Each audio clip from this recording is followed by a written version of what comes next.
नमस्कार विद्यार्थी मित्रांनो, स्वागत आहे तुमचं सामान्य ज्ञान तासिका 2020-21च्या या नवीन तासिकेमध्ये. यामध्ये आपण चर्चा करणार आहोत वैद्यकीय प्रगती व वाटचाल या विषयाबद्दल. या विषयामध्ये आपल्याला शिकायचे आहेत काही महत्त्वाचे पॉइंट्स. तर कोणते कोणते पॉइंट्स आपल्याला शिकायचे आहे त्यामध्ये आपण शिकणार आहोत जनावरांचे आजार व उपाय, मानवांचे आजार व त्यावरील उपाय, महामारी कशाला म्हणतात आणि महामारीचे नुकसान काय असते, साथीचे रोग व साथीच्या रोगांमुळे उद्भवणाऱ्या समस्या, संसर्गजन्य आजार व त्याचे उपाय, मोठे दुर्धर आजार, समस्या व त्यांच्याबद्दल आपल्याला काय काय उपाययोजना करता येईल, या सगळ्या महत्त्वाच्या विषयांबद्दल आपण या तासिकेमध्ये चर्चा करणार आहोत. तर आजच्या या तासिकेमध्ये आपल्याला शिकायचे आहे की जनावरांमध्ये कोणते कोणते आजार कॉमनली आपल्याला दिसून येतात आणि त्यांच्यावर आपण काय उपाययोजना करू शकतो. तर तुम्हाला माहिती आहे हे जनावर हे आपल्याला खूप फायदेशीर असतात. काही आपले जनावर पाळीव जनावर आपण जनावरांना पाळीव जनावर आपल्याकडे असतात. पाळीव जनावरांचे फायदे आपल्याला खूप आहेत. त्यांच्यापासून आपल्याला दूध मिळतं, त्यांच्यापासून आपल्याला मांस, अंडी किंवा त्यांच्या केसांचा आपण फायदा घेऊ शकतो. तर त्यासाठी माणसांच्या फायद्यासाठी आणि भारतात ही जनावरांना पाळीव करण्याची संकल्पना ही फार पूर्वीपासून रूढ झालेली आहे. तर त्यासाठी जनावरांची काळजी आपल्याला घ्यावी लागेल. जनावरे आपल्याला इतकं सगळं देत असतात, तर जनावरांकडून आपल्याला त्यांची काळजी आपल्या मुलाबाळांप्रमाणे आपल्याला घ्यावी लागेल त्यांची काळजी. तर त्यासाठी आपल्याला चर्चा करायची आहे आजच्या आपल्या पहिल्या टॉपिक बद्दल, ज्याचं नाव आहे जनावरांचे आजार व त्यावरील उपाय. तर तुम्हाला माहिती आहे भारत हा एक खूप कृषी प्रधान देश आहे. कृषी सोबत एक जोडधंदा म्हणून आपण पाळीव प्राणी हे पाळत असतो. त्यामध्ये गायी असतात, म्हशी असतात, बैल्स असतात आणि बकऱ्या वगैरे आपण त्यांचे पाळतो. कुत्रा सुद्धा पाळीव प्राणी आपण संरक्षणासाठी पाळत असतो. पाळीव प्राणी पाळण्यामागे आपल्याकडे खूप सारे कारणं आपल्याकडे आहे. त्यांच्यापासून आपल्याला दूध मिळतं, त्यांच्यापासून आपल्याला मांस, त्यांच्यापासून आपल्याला अंडी मिळतं. भारत हा पशुपालन व्यवसायात अत्यंत जलद गतीने विकास करणारा देश आहे. तर भारत हा पशुपालनाच्या दृष्टीने खूप महत्वाचा देश आहे. कृषीसोबत आपण एक जोडधंदा म्हणून पशुपालन हा व्यवसाय आपण आपल्या भारत देशामध्ये खूप ठिकाणी हे करत असतात. पशु उत्पादनात आपला देश हा थोड्या कालावधीत स्वयंपूर्ण होणार आहे. तर त्यासाठी आपल्या ज्या मॉडर्न टेक्निक्स आहेत, आता मॉडर्न मेडिकल सायन्सेस जे आहेत, त्या मॉडर्न मेडिकल सायन्सेसमुळे जे त्यांच्यामध्ये दुर्धर आजार होतात, ते त्यांचं डायग्नोसिस लवकर होतं. त्यांना त्यांचे आजार आपल्याला लवकर समजतात. त्यांचे आजार समजल्यामुळे आपण त्यांच्यावर उपाययोजना करू शकतो आणि जनावरांची संख्या आणि त्यांची उत्पादन क्षमता ही आपण वाढवू शकतो. तर भारताचा जगामध्ये दूध उत्पादनात हा प्रथम क्रमांक लागतो. आता जनरल नॉलेजचा सामान्य ज्ञानाचा परीक्षा, आता जो हा पेपर तुम्हाला द्यायचा आहे, या पेपरमध्ये तुम्हाला जवळपास एम-सी-क्यू टाइपचे क्वेश्चन विचारले जातील. म्हणजे बहुपर्यायी प्रश्न ज्याला आपण म्हणतो. त्याच्यामध्ये तुम्हाला 4 ऑप्शन दिलेले असतील आणि त्या 4 ऑप्शनपैकी तुम्हाला 1 ऑप्शन हे चूज करायचं आहे. तर आपण शिकत असताना तुम्हाला काही महत्त्वाचे बुलेट्स तुम्हाला इथे लिहून घ्यायचे. तुम्हाला समजा काही अशा महत्त्वाच्या घडामोडी वाटल्या, काही महत्त्वाचे डिसीजेसचे नावं, रोगांचे नावं, त्याच्यावरती उपाय कसे करतात, कोणता आजार जीवाणूपासून झालेला आहे, कोणता आजार हा विषाणूंपासून झालेला आहे. तर अशा पद्धतीचे पॉइंट्स तुम्हाला लक्षात घ्यायचे. तर जगामध्ये भारताचा दूध उत्पादनात प्रथम क्रमांक लागतो. हे एक सेंटेन्स लक्षात ठेवायचं आहे, की जगामध्ये भारताचा दूध उत्पादनात प्रथम क्रमांक लागतो. तर अंडी उत्पादनात भारताचा 7वा हा क्रमांक लागतो. तर मांस निर्यातीत भारताचा 7वा क्रमांक लागतो. म्हणजे अंडी आणि मांस निर्यातीत भारताचा 7वा क्रमांक लागतो आणि दूध उत्पादनात भारताचा प्रथम क्रमांक हा लागतो. तुम्हाला बहुपर्यायी प्रश्नांमध्ये असले प्रश्न विचारू शकतात. सो जागतिक बाजारपेठेत स्पर्धेत आपणास टिकायचे असल्यामुळे आपल्याला दुग्धजन्य उत्पादनाची गुणवत्ता वाढावी लागेल. म्हणजेच त्यासाठी आपल्याला जनावरांचे आरोग्य हे जपावं लागेल. जनावरांचे आरोग्य जपण्यासाठी त्यांच्यावर येणारे रोग यांचा अभ्यास आपल्याला असावा. यासाठीच आपण हा चर्चेचा विषय आपण इथे घेतलेला आहे. त्यासाठीच आपण हा टॉपिक आज स्टडी करत आहोत. गायींचे आणि म्हशींचे आरोग्य निरोगी असल्यावरती त्याच्यापासून आपल्याला उच्च प्रतीचे दूध उत्पादन मिळणार आहे. त्यापासून त्यांच्यामुळे जनावरांची काळजी घेणे हा खूप महत्वाचा रोल आपल्याला इथे दिसून येतो. म्हणजे जनावरांची काळजी जर आपण प्रॉपरली घेतली, त्यांना प्रॉपर न्यूट्रिशन, आपण जर त्यांना प्रोव्हाइड केलं त्याच्यामुळे काय होईल की जनावरांची जी उत्पादन क्षमता आहे ती वाढेल आणि उत्पादन क्षमता वाढल्यामुळे त्यांच्या जे उत्पादक आहेत त्यांचे जे दूध उत्पादक आहेत यांना चांगलं उत्पादन मिळेल. त्यांचे जे प्रोडक्ट आपल्याला मिळतील म्हणजे दूध मिळेल, मांस मिळेल, अंडे मिळेल, त्यांची गुणवत्ता ही चांगल्या पद्धतीची असेल. म्हणून जनावरांची काळजी घेणे ही आपल्याला खूप महत्वाचे ठरते. तर आपण या लेक्चरमध्ये बघूया की जनावरातील काही महत्वाचे रोग आणि त्यांच्यावरती उपचार यांची सविस्तर माहिती आपण या आजच्या लेक्चरमध्ये घेऊया.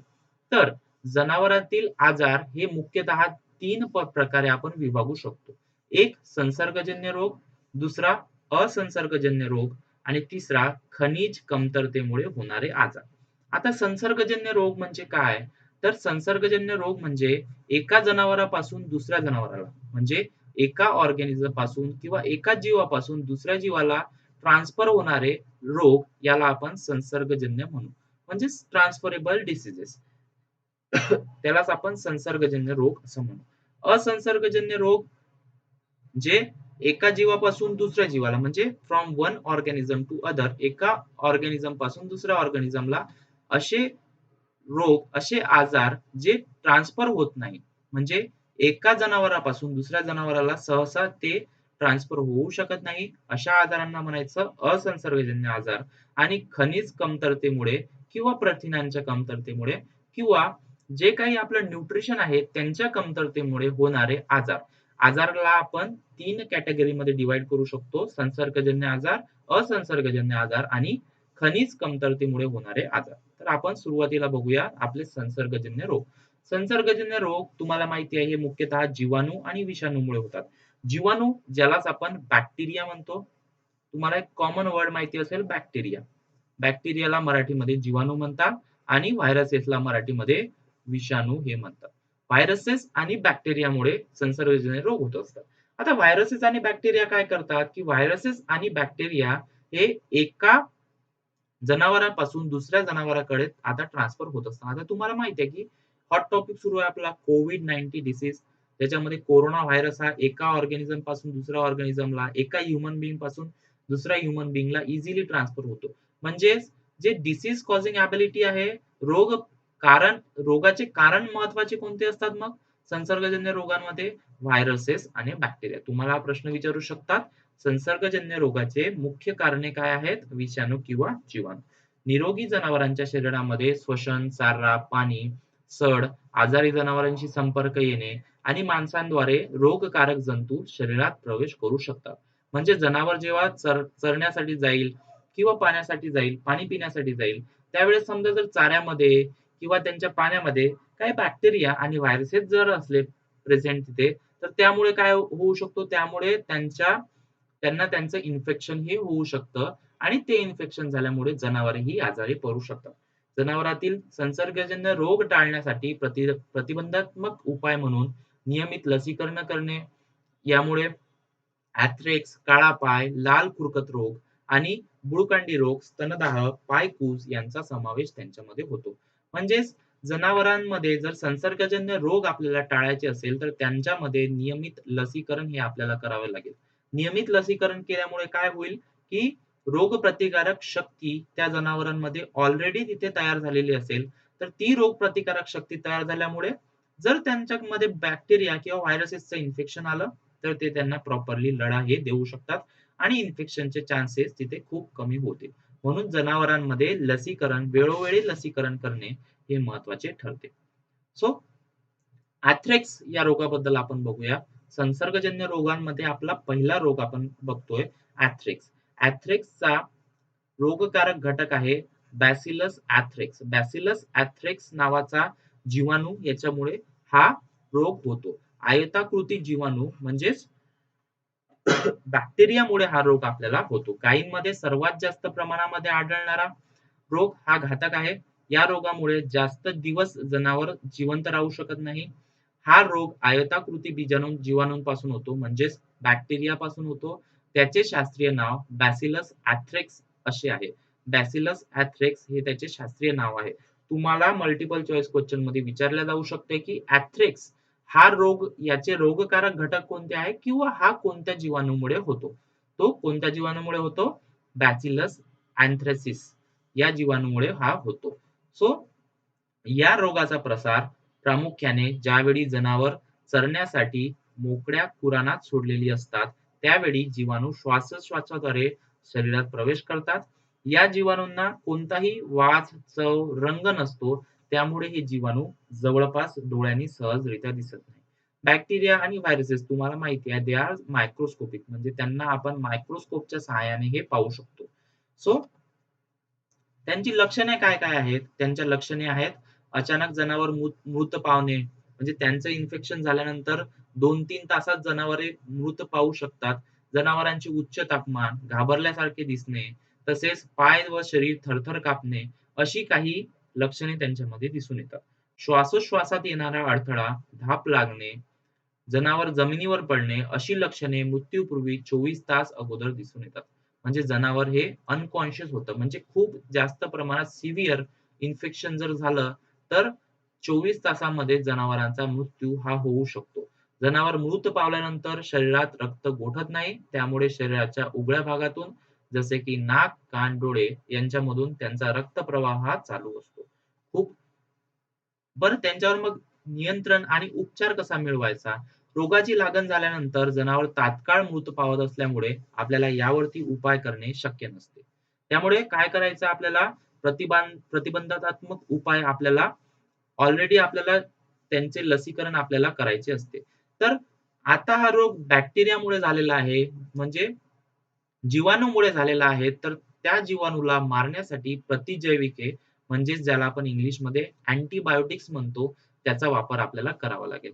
तर कोणते-कोणते कॉमन अँटिबायोटिक्स आहेत आपल्याकडे? तर पेनिसिलिन, टेट्रासायक्लिन, इरिथ्रोमायसिन आणि सिप्रोफ्लॉक्सासिन इत्यादींचा समावेश हा अँटिबायोटिक्समध्ये होतो. तर हे कॉमन अँटिबायोटिक आहेत. Penicillin, tetracycline, erythromycin, ciprofloxacin. तर हे अँटिबायोटिक्सचे नाव सुद्धा तुम्हाला लक्षात ठेवायचे आहे. तुम्हाला विचारू शकतात यामधले कोणते अँटिबायोटिक्स आहेत आणि कोणते अँटिव्हायरल्स आहेत. म्हणजे बॅक्टेरियावरती कोणते काम करतात आणि व्हायरसेस वरती कोणते काम करतात हे तुम्हाला मल्टिपल चॉईस क्वेश्चनमध्ये विचारले जाऊ शकते. तर कॉमन अँटिबायोटिक्स आहेत आपल्याकडे पेनिसिलिन, टेट्रासायक्लिन, एरिथ्रोमायसिन आणि सिप्रोफ्लोक्सासिन. म्हणजे अँटिबायोटिक्सच्या सुरुवातीला LIN किंवा LINE अशा पद्धतीचं सफिक्स हे लागलेलं असतं. काळ्या खुरकत रोग याबद्दल आपण बघूया. काळ्या खुरकत रोगला फूट आणि माउथ डिसीज सुद्धा म्हणतात. काळ्या खुरकत रोग हा अत्यंत संसर्गजन्य रोग असून दुभंगलेल्या खुरांमध्ये जास्त प्रमाणात दिसून येतो. म्हणजे जनावरांमध्ये काही त्यांच्या पायामध्ये खुरं तुम्हाला असे दिसतात. म्हणजे त्यांच्या पायाच्या खालचा भाग, ज्याला तळपाय आपण म्हणतो, तर अशा पद्धतीची खुरं असतात. तर त्यांच्यामध्ये हे इन्फेक्शियस एजंट जे आहेत, लाल खुरकत रोग, फूट अँड माउथ डिसीज कॉज करणारे जे इन्फेक्शियस एजंट आहेत, ते त्यांच्यामध्ये जाऊन तिथे त्यांचं इन्फेक्शन हे करू शकतात. रोगातून व्यवस्थितरित्या बाहेर पडलेल्या जनावरांच्या पायांमध्ये खुरा खरबरीत व उद्ध्वस्त झाल्यासारखे दिसतात. शरीरातील उच्च तापमान तसेच तोंड, सड, खुरांच्या मधून रक्तस्राव येत असतो. भारतामध्ये हा रोग खूप मोठ्या प्रमाणात प्रसारित झाला असून त्याचे उपचार व व्यवस्थापन करणे हे पशुधन व्यवस्थापनासाठी खूप जोखमीचे कारण बनलेले आहे.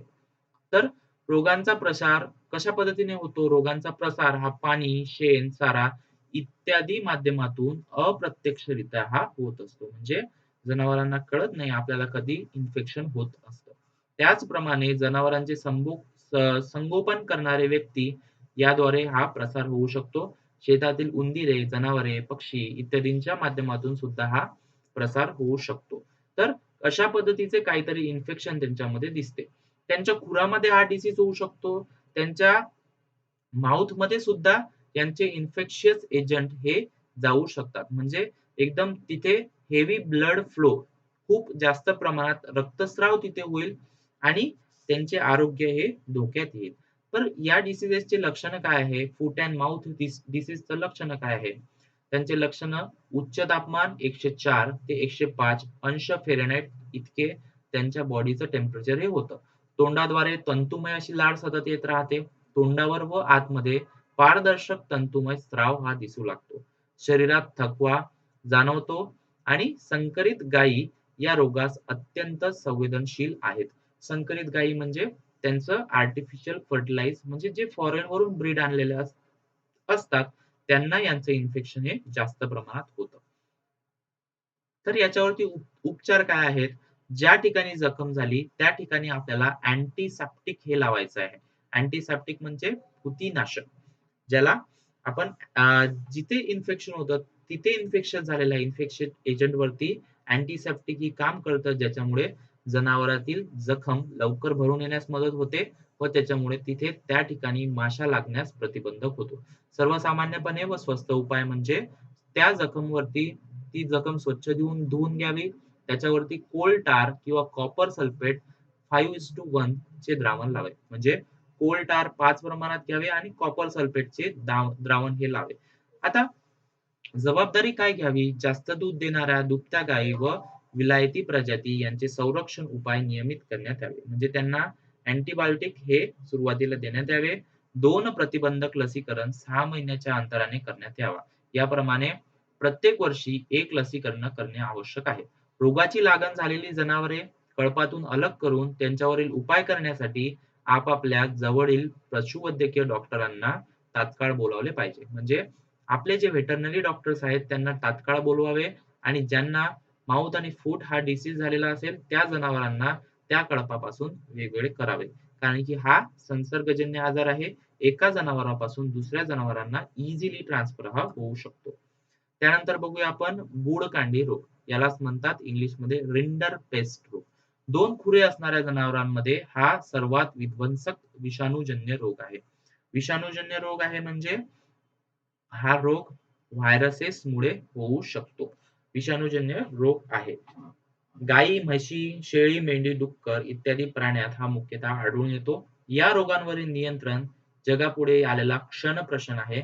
पश्चिम गोलार्धातील देशातील संघटितरित्या मागील अर्ध्या शतकापासून अथक प्रयत्न करून या रोगातून मुक्तता मिळवलेली आहे. आशिया खंडातील देशात हा अजून मोठ्या प्रमाणात दिसून येत आहे. या रोगाचे विषाणू मुख्यत्वे तोंडातील लाळ, डोळ्यातून किंवा नाकातून येणारे स्त्रव, जनावरातील मलमूत्र यांच्यामध्ये आढळतात. म्हणजे जनावरातील जे काही सिक्रेटरी मटेरियल्स असतं, जे काही सिक्रेशन्स त्यांच्या बॉडीमधून होत असतं, जसे की त्यांची लाळ, डोळ्यातून किंवा नाकातून जे स्त्राव येतं, त्यांच्यामध्ये त्या सिक्रेशन्स मध्ये ते व्हायरसेस प्रेझेंट असू शकतात. ते विषाणू त्या सिक्रेशन्स मध्ये प्रेझेंट असू शकतात. जनावरातील मलमूत्र यांच्यामध्ये सुद्धा ते आढळू शकतात. म्हणजेच सिक्रेशन्सद्वारे हा रोग खूप अ, जास्त प्रमाणात हा पसरू शकतो. आता बॉडीमध्ये कोणतंही इन्फेक्शन झालं तर बॉडीमध्ये टेम्परेचर हे वाढत असतं. म्हणजे शरीराचे तापमान वाढणे हा एक महत्वाचा एक कॉमन पॉइंट तुम्हाला प्रत्येक डिसीजमध्ये हा दिसून येईल. शरीराचे तापमान हे 104 ते 105, 107 अंश फॅरनहाईट पर्यंत वाढत जाते. डोळे लालसर होऊन त्यातून सतत पाणी येणं, जनावरातील तोंडाचा वास येणं, चिकट रक्ताळलेले अतिसार अशा पद्धतीची लक्षणे त्यांच्यामध्ये दिसून येतात. त्यांचे उपचार काय आहेत? त्यांचे उपचार पेनिसिलिन, स्ट्रेप्टोमायसिन, सल्फोनेमाइड या पद्धतीचे अँटिबायोटिक्स त्यांना आपण देऊ शकतो. आतड्यातील प्रतिरोधक त्यांच्या विषाणूवरील कोणताही परिणाम होत नाही. परंतु जीवाणूमुळे बूळकांडी रोगासमेत होणारा इतर गुंतागुंतीच्या रोगास प्रतिबंधक करण्यास मदत येते. बरं हा व्हायरसेसमुळे रोग झालेला आहे. हा रोग आपण व्हायरसेसमुळे झालेला आहे. पण यांना आपण अँटिबायोटिक्स का बरं दिले? म्हणजे बॅक्टेरियावरती काम करणारे मेडिसिन्स यांना का बरं दिले आपण? तर याचे कारण असे आहेत, की याच्यामुळे बूळकांडी रोगासोबत इतर होणाऱ्या गुंतागुंतीच्या रोगास प्रतिबंधक आपल्याला करण्यास मदत मिळते. म्हणजे बूळकांडी रोग झाल्यानंतर बाकीचे काही डिसीज होऊ नये यासाठी या रोगावर प्रतिबंधक करण्यासाठी आपण पेनिसिलिन, स्ट्रेप्टोमायसिन, सल्फोनामाइड हे आपण अँटिबायोटिक त्यांना दिले. तर अशा पद्धतीचं काहीतरी इन्फेक्शन त्यांच्यामध्ये दिसून येतं. खूप हेवी ब्लीडिंग तिथे होणं, त्यांच्या सिक्रेशन्समध्ये आणि त्यांच्या स्किनवरती तिथे त्यांचे इन्फेक्शन होणं, अशा पद्धतीचे पॅचेस त्यांच्या माउथमध्ये दिसू शकतात. तर बूळकांडी रोगाचे हे इथे लक्षण आपण बघितले. त्यानंतर आपण बघूया पाय कूज, त्यालाच म्हणायचं फूट रॉट डिसीज.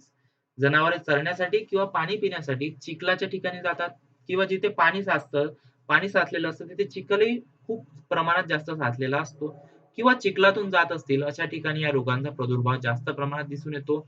जेव्हा पायाच्या खुरांना इजा पोहोचून अशा पद्धतीचे त्यामुळे त्या रोगांची लागण ही होत असते. अशा वेळी पशुवैद्यकीय मार्गदर्शनाद्वारे त्यावर उपचार करून जनावरांच्या बांधणीचे ठिकाण कोरडे व स्वच्छ करावे आणि त्यामुळे जनावरातील रोग प्रसार करण्याची क्षमता म्हणजे रोग प्रसार कमी करण्यास मदत होते. जर हा रोग सर्व सर्व कळपामध्ये जास्त प्रमाणात आढळून आल्यास 5% कॉपर सल्फेटचे द्रावण ज्यामुळे जनावरांना दिवसातून 2-3 वेळा चालायला लावणे, जेणेकरून नवीन लागण होण्यास काही प्रमाणात आळा बसेल. पाणी पाजण्याच्या ठिकाणी सिमेंट काढून त्यावरती चिखल काढून त्यावर सिमेंटचा गिलावा हा आपल्याला द्यावा. म्हणजे जेणेकरून पाणी पिण्याचे ठिकाण आपल्याला कोरडे करावे लागेल. फक्त ज्या ठिकाणी त्यांना चालायचं असेल, पाणी पिण्याचे ठिकाण असते, अशा ठिकाणी आपल्याला चिखल होऊ द्यायचा नाही आणि त्यावेळी क्लीन आणि ड्राय एन्व्हायर्नमेंट आपल्याला मेंटेन करायचं असतं. जनावरांच्या आहारामध्ये प्रथिने, खनिजे आणि जीवनसत्वे यांचे योग्य प्रमाण राखल्यास गुरांच्या आरोग्यास पोषक ठरतात. त्यामुळे आपली रोगप्रतिकारक क्षमता गुरांमध्ये वाढते. तर 2 खुरे असणाऱ्या गुरांमध्ये, जनावरांमध्ये हा डिसीज आपल्याला दिसून येतो. हे दिसत असेल तुम्हाला, की 2 पायांच्या ज्या खुरांच्या भेगांच्या मधात त्यांचं इथे इन्फेक्शन काहीतरी तुम्हाला दिसत आहे. सो इथे इन्फेक्शन त्यांना दिसत आहे. तर इन्फेक्शन झाल्यामुळे जनावरांमध्ये डेडली डिसीजेस कॉज होऊ शकतात. तर ही आपण काही कॉमन संसर्गजन्य आजारांची उदाहरणे आपण बघितली. तर आता बघूया असंसर्गजन्य आजार. म्हणजे असे आजार, की जे जंतूंच्या संसर्गातून होत नाही आणि from one organism to other organism ते ट्रान्सफर इझिली होणार नाही. असंसर्गजन्य आजार म्हणजे ज्या रोगांचा प्रसार हा जंतूंच्या संसर्गातून होत नाही, असे रोग म्हणजे असंसर्गजन्य रोग. त्यामध्ये आपण बघूया कृमी किंवा जंत आणि गोचीड यांच्यामुळे होणारे आजार. कृमी किंवा जंत हा लहान जनावरात जास्त प्रमाणात आढळून येतो. प्रामुख्याने गोलकृमी, चपटे कृमी आणि पर्णाकृमी. कृमीला इंग्लिशमध्ये ॲस्केरिस सुद्धा म्हणतात. असे जंतांचे वर्गीकरण केले जाते. म्हणजे जंतांमध्ये गोलकृमी, चपटे आणि पर्णकृमी अशा पद्धतीचे क्लासिफिकेशन वर्गीकरण इथे केले जाते. जंतांमुळे वासरांना जुलाब होतो. जंत झाल्यामुळे जसा लहान मुलांना जुलाब होतो ना, तशाच पद्धतीने जनावरांना सुद्धा त्यांच्यामुळे जुलाब होतो व जुलाब झाल्यामुळे शरीरातील पाण्याचे व अ, मिनरल्सचे प्रमाण कमी होते. त्यामुळे त्यांना अशक्तपणा जाणवतो. दुधाळ जनावरांमध्ये दुधाचे प्रमाण याच्यामुळे कमी होते. दंतांचा प्रादुर्भाव टाळण्यासाठी काही उपाय आपण इथे करू शकतो, की पाणथळ जागेत ज्यावेळेस जनावरांना जायचे असेल, की पाणथळ जागेत जनावर सोडू नये. म्हणजे जिथे अ, ज्या ठिकाणी पाणी साचलेलं असेल, ज्या ठिकाणी चारा असेल आणि तिथेच पाणी असेल, तर अशा ठिकाणी, अशा ओलाव्याच्या ठिकाणी तिथे जनावरांना चरायला सोडू नये. म्हणजे त्या जागेत आपले ॲस्केरिसचे तिथे ॲस्केरिस प्रेझेंट असू शकतात. म्हणजे कृमी तयार करणारे ऑर्गॅनिझम्स तिथे प्रेझेंट असू शकतात आणि ते ऑर्गॅनिझम्स जनावरांना आपल्याला इन्फेक्ट करू शकतात. जंतांचा प्रादुर्भाव टाळण्यासाठी शिफारसीनुसार जंतनाशके पाजावी. जंतनाशकाची निवड व त्याचे प्रमाण, पाजण्याआधीची पद्धत पशुवैद्यकांच्या सल्ल्यानुसार अंमलात आणावी. म्हणजे प्रतिजैविके आणि जंतुनाशके हे जनावरांना वेळोवेळी देणे खूप महत्त्वाचे ठरते. त्यामुळे आपण खूप आजारांना हे जनावरांपासून वाचवू शकतो. तर गोचिडबद्दल बघूया. गोचिड तुम्ही सगळ्यांनी बघितलेला असेल. ज्या गोठ्यांमध्ये जनावरांची स्वच्छता राखली जात नाही, तिथे गोचिडांचा सर्वात जास्त प्रादुर्भाव असतो. कारण गोचिडांना जे असतं ते डॅम्प वातावरण आवडतं. म्हणजे ओलसर एन्व्हायर्नमेंट त्यांना आवडतं. जर तिथे ड्राय एन्व्हायर्नमेंट असलं आणि तिथे ऊन प्रॉपर जर सनलाईट तिथे पडत असेल, तर तिथे गोचिडांचं इन्फेक्शन हे होणार नाही. गोचिड जनावरांचे रक्त शोषण करतात. त्याच्यामुळे रोग संक्रमण होते. त्याच्यात त्यांचे एचबी पर्सेंटेज ते कमी होतं. म्हणजे त्यांच्यामध्ये रक्ताचं पर्सेंटेज कमी होतं. त्या रक्त शोषण करण्यामुळे तिथे त्या जागेवरती स्पेसिफिक जखम आपली तिथे होऊ शकते आणि जखम झाल्यामुळे त्या ठिकाणी इन्फेक्शन आपल्याला होऊ शकतं. मादी गोचिड गोठ्याच्या फटीमध्ये अंडी घालते. म्हणजे गोचिडांना जर आपल्याला नियंत्रण करायचं असेल, तर गोठ्यांच्या फटीची स्वच्छता प्रॉपरली आपल्याला करावी लागेल. उबवणीनंतर अंड्यामध्ये डिंपके जवळपासच्या कुरणांमधील गवत आणि झुडपांवर जातात. जनावरे या कुरणात चरायला गेल्यावर त्यांच्या अंगावर संक्रमण करतात. म्हणजे मादी गोचिडांनी गोठ्याच्या फटीमध्ये अंडी दिल्यानंतर ही जी छोटी-छोटी पिल्ले आहेत, ती आजूबाजूच्या गवत किंवा झुडपांवर जातात आणि तिथेच जनावर चरायला गेल्यावरती त्याच्यावरती इन्फेक्शन करण्याचं काम हे गोचिडं करत असतात. गोचिड हे पॅरासाइट आहेत. पॅरासाइट म्हणजेच परजीवी किंवा परोपजीवी त्याला आपण म्हणतात, म्हणजे ते दुसऱ्यांवर जगतात. दुधाळ जनावरांच्या अंगावर गोचिडांचा प्रादुर्भाव असल्यास मोठ्या प्रमाणात आर्थिक नुकसान होते. त्यांच्यामुळे दुधाचा दर्जा घसरतो. गोचीड, माशा व उवा या सर्वांद्वारे रोग प्रसार हा होत असतो. प्रामुख्याने यामध्ये सरा आणि गोचिड ताप यांचा प्रादुर्भाव जास्त प्रमाणात आढळतो. गोचिड आणि रक्त शोषण केल्यामुळे जनावरांना रक्तक्षय होतो, म्हणजेच त्यांच्यामध्ये हिमोग्लोबिनचं प्रमाण हे कमी होतं. रक्तक्षय म्हणजे हिमोग्लोबिनचं प्रमाण कमी होणे. तसेच काही प्रजातींचे गोचिड जनावरांच्या रक्तामध्ये विषारी पदार्थ सोडतात. काही काही गोचिडांचे जे प्रजाती आहे, काही स्पेसिस त्यांच्यामध्ये आहे, तर ते विषारी पदार्थ सोडतात. त्यामुळे जनावरांना लकवा देखील होऊ शकतो. जनावरांमध्ये बेबिसिओसिस, थायरेलिओसिस, एन्पो प्लाझ्मोसिस या आजारांचे संक्रमण त्यामुळे होऊ शकते. आता लक्षणे काय आहे गोचिडांची? जर समजा जनावरांमध्ये भूक मंदावली, दुधाची क्षमता घटली, दुधाचा दर्जा घटला, गोचिड ताप त्यांना आला, तर त्यामुळे आपल्याला समजायचे की त्यांना गोचिडांचे इन्फेक्शन झाले. गोचिडे आपण उघड्या डोळ्यांनी पाहू शकतो. ते काही मायक्रोस्कोपमध्ये बघायची गोष्ट नाहीये. तर तुम्हाला इझिली त्यांच्या शरीरावरती गोचिडांचे इन्फेक्शन कुठेतरी दिसून येईल. त्यामुळे जनावरांची भूक मंदावणे, दुधाची क्षमता कमी होणे, गोचिड ताप या आजारांमध्ये जनावरांना सळकून ताप येतो. जनावरांची लसिका ग्रंथी म्हणजेच सिक्रेटरी ग्लॅंड्स आणि यकृताला सूज येते. जर रक्तातील लाल पेशींचे प्रमाण कमी होऊन रक्तक्षय होतो. म्हणजे हिमोग्लोबिनचे प्रमाण त्यांच्या रक्तामध्ये हे कमी होते. जनावरांना कॉफीच्या रंगासारखी लघवी होते. काही वेळा कावीळ सुद्धा त्यांच्यामध्ये दिसून येतो. जनावरांमध्ये जनावरे धापा टाकतात, त्यांची काम करण्याची क्षमता ही कमी होते. आता उपाययोजना काय करायची? तर उपाययोजना ही खूप सोपी आहे. गोठ्यांची आणि जनावरांची प्रॉपरली स्वच्छता आपल्याला करायची. दर 15 दिवसांनी एकदा जनावरांचा गोठा आणि जनावरांना स्वच्छ अंघोळ घालावी. कडुनिंबाच्या पाल्याचे द्रावण, तंबाखूच्या पानांचा अर्क गोठ्यांमध्ये फवारून गोठा स्वच्छ करावा. त्यामुळे गोचिडांवरती नियंत्रण आपल्याला मिळवता येतं. गोठ्यांमध्ये जर भिंतीला चरा पडलेल्या असतील, तर त्यावरती डांबराचा लेप देऊन चढा बुजवून टाकाव्या. गोठ्यातील भिंतींना चुना मारावा. त्यामुळे मादी गोचिडांच्या गोठ्यांमध्ये अंडी घालायला सोयीस्कर जागा उपलब्ध तिथे राहणार नाही. गोठ्यातील जनावरे बाहेर काढून गोठ्यामध्ये असलेल्या फटी मशालीच्या सहाय्याने जाळून टाकाव्या. त्यामुळे तिथे लपलेल्या गोचिडांच्या इतर अवस्था जळून या जातील. आता बघूया खनिज कमतरतेमुळे होणारे आजार. The disease caused by the mineral deficiency. आपल्याला माहिती आहे, आपल्याला मिनरल्स कुठून मिळतात? आपण जी पाणी पितो, आपण जे रोज पाणी पितो, त्यामुळे आपल्याला मिनरल्स हे मिळत असतात. काही पालेभाज्यांमध्ये मिनरल्स असतात. आयर्न्स आपल्याला कुठून मिळतं? पालकांमधून मिळतं.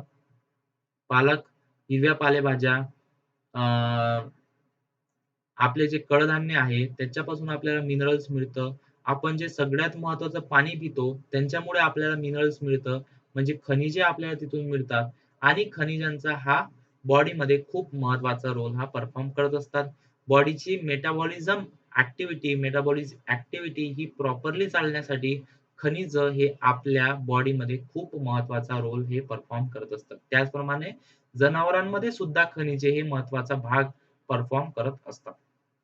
तर खनिजांच्या कमतरतेमुळे होणारे आजार, जास्त दूध देणाऱ्या दुधाळ जनावरांमध्ये शरीरातून दुधावाटे कॅल्शियम, मॅग्नेशियम, ग्लुकोज इत्यादींचा निचरा होत असतो. म्हणजे ज्या ज्या गायी आपल्याला दूध देतात, ज्यांच्यापासून आपल्याला दूध मिळते, त्या दुधामध्ये गाय त्यांच्या शरीरातील कॅल्शियम, मॅग्नेशियम, ग्लुकोज हे निघून जात असतं. त्यांच्यामुळे त्यांच्या शरीरात हा खनिजांची कमतरता ही होऊ शकते.